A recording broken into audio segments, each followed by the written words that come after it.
Hello, welcome to Roy's Book Reviews. Today I am going to discuss a work of nonfiction that has been on my TBR pile for quite some time. I finally decided to check out a copy from the library and give it a shot. It is The Devil in the White City, Murder, Magic, and Madness at the Fear That Changed America by Erik Larson. Erik Larson's award-winning bestseller did not disappoint. I am mostly a reader of novels written for the adult market, dominated by works of so-called literary fiction with periodic forays into a variety of other genres. But every so often a work of nonfiction will pique my interest. Perhaps a biography of some well-known figure, maybe a memoir that has received rave reviews, or in the case of The Devil in the White City, a book that is not so much an exhaustive examination of a particular individual's life, but rather a well-researched narrative of a particular time period and setting and sequence of events. The time period in this book is the late 1800s, an era known as the Gilded Age, due to rapid economic growth, especially in the northern and western United States. The place is Chicago, Illinois, though we do venture to other U.S. cities and up into Canada near the book's end. And there are two parallel tracks of events. The first is the conceptualization, construction, and realization of the 1893 World's Fair, Columbian Exposition, that was held in Chicago. In being chosen to be the site of the fair, the Windy City was rebounding from the Great Chicago Fire of 1871. The men who were charged with manufacturing a place of wondrous fantasy were John Wellborn Root, Daniel Bunham, Frederick Law Olmsted, and Charles B. Atwood. Bunham is basically the main true-life character of the World's Fair sections of this book, since the buck stops with him when it comes to coordinating the many moving parts and pieces that eventually result in the White City. This nickname for the fair was due to the fact that its nearly 200 new buildings of predominantly neoclassical architecture that were intended to be temporary constructions, including the 14 most notable ones, were painted white. Seems kind of crazy to me that they built all of these buildings just to be up for a couple months or whatever it was, take them down, but that's what they did in order to dazzle the world and show off how amazing America could be.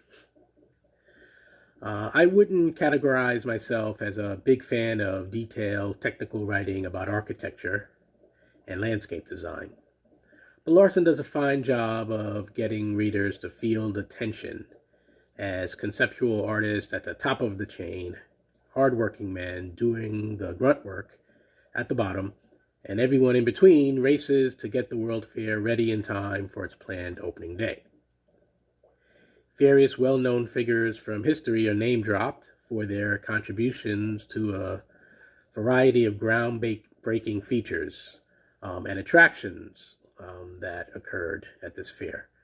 The brilliant minds behind the Chicago World Fair are in competitive mode as they strive to undo the previous World Fair that was held in Paris, France. And that fair featured the Eiffel Tower as its main attraction. Decisions are made promptly on layout of the Chicago version, since time is of the essence, to have it ready in time for celebration of Christopher Columbus's discovery of the New World. But many bids to be the highlight of the Chicago World Fair are rejected for being either unrealistic, and there's some pretty wacky suggestions that get made, insufficiently impressive, since the Eiffel Tower is quite a breathtaking works, and the Chicago World Fair people wanted to make sure that they come up with something to feature that was even more amazing, or at least as amazing. But they didn't want just another tower, because then they would just be copycatting. Finally, winning out is construction not of a bigger, better tower, but an enormous wheel that people can take rides on, the very first Ferris wheel. Other things making their debut at the Chicago World's Fair were the first performance of the Pledge of Allegiance, which was done by a group of children, cream of wheat, shredded wheat, Quaker oats, the brownie, juicy fruit gum, Pabst Blue Ribbon beer, a device that made plates for printing books in Braille. Even Helen Keller is one of the celeb cameos in this book. Moving walkway, spray paint, which allowed them to paint a bunch of buildings in a hurry, and the first fully electrical kitchen, including an automatic dishwasher. Among those who gave performances at the fair were Harry Houdini and Buffalo Bill Cody. Now, I'm sure that an entire book can be devoted to the Chicago World's Fair. I'm sure books have been dedicated to it. But Erik Larson only gives it 50% of the billing in The Devil in the White City.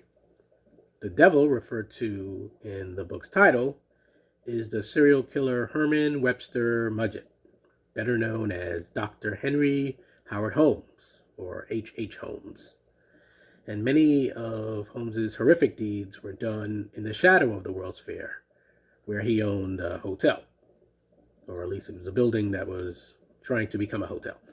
Eventually, he was convicted and sentenced to death by hanging for one murder, with no less than 9 deaths confirmed as attributed to him. Holmes confessed to 27 murders and is suspected to have killed as many as 200 people, mostly individuals who came to their bitter ends in the confine of Holmes's so-called murder castle, which is a pretty intense name. Later, it was reportedly planned to be turned into a perverse museum of murder, but the building was gutted by a fire that perhaps was arson before this twisted dream could be realized. Some of the people that Holmes confessed to killing ended up still being alive. Turns out he was quite the bragger and exaggerator and liar, as serial killers tend to be. So the extent of his murder spree will probably never be known with certainty. Among his various talents and inclinations were bragging and lying for attention, especially once he had nothing left to lose. Not among his victims were the 3 women that he charmed and was simultaneously married to. So among his crimes was polygamy. Without going into graphic detail, we are shown that Holmes lived up to nicknames that were given to him, such as Dr. Death, the Archfiend, and the Torture Doctor. Charles Dickens famously wrote, "It was the best of times, it was the worst of times."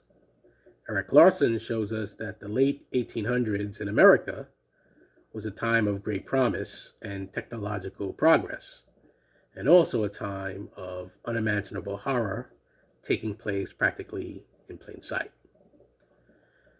The Devil in the White City alternates between the story of the fair that put the world on notice of the remarkable feats that America was capable of when our brightest and best put their collective minds to it, and the story of a monster in human form who killed at will for his own perverse entertainment, as well as to keep from getting caught.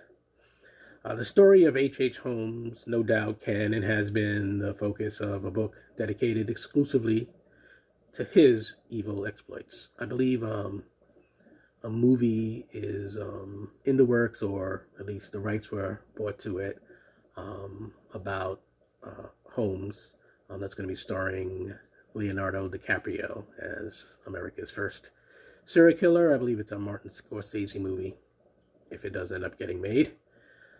And as I said, H.H. Holmes is known as America's first serial killer, which is quite the distinction. I watched a short documentary about him after reading The Devil in the White City.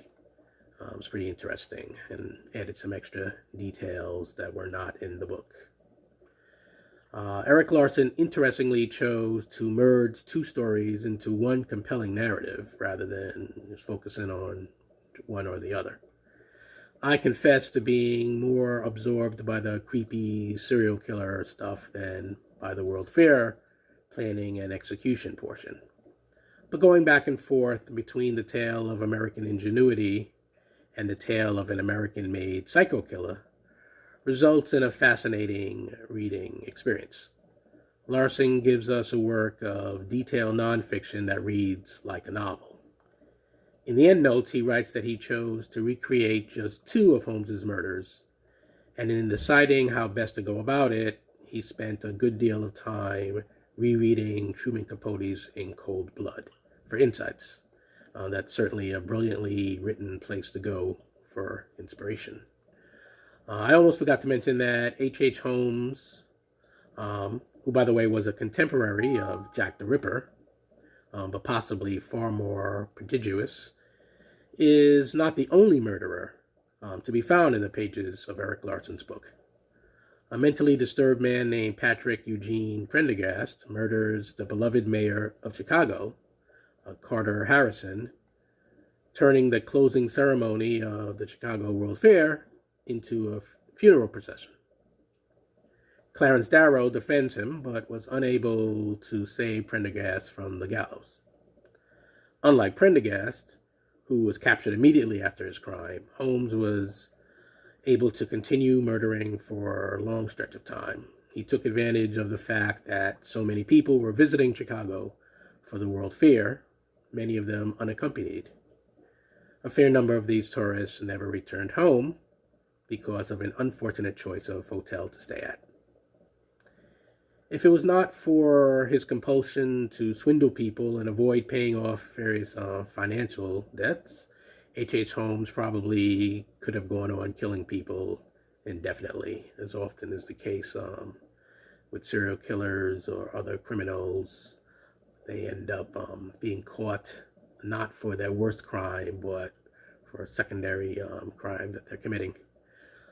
The reason why he's initially arrested and put in jail is because detectives track him down to account for money he has conned people out of.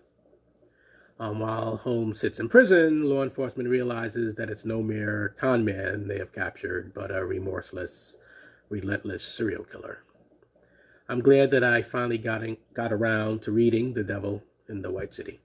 I plan to seek out more books, nonfiction as well as novels, that take place during the fascinating Gilded Age. A lot of information to be gleaned from the pages of this book. I feel smarter than I was when I first began it. And like I said, since it reads very much like a novel, even those who typically want to read stuff because it's action-packed and full of interesting characters and therefore tend to read fiction rather than nonfiction, I think that you will find this to be an absorbing read. That's about all I have to say about this wonderful book. I suggest giving it a shot. And until then, this is Roy from Roy's Book Reviews, wishing you a happy reading.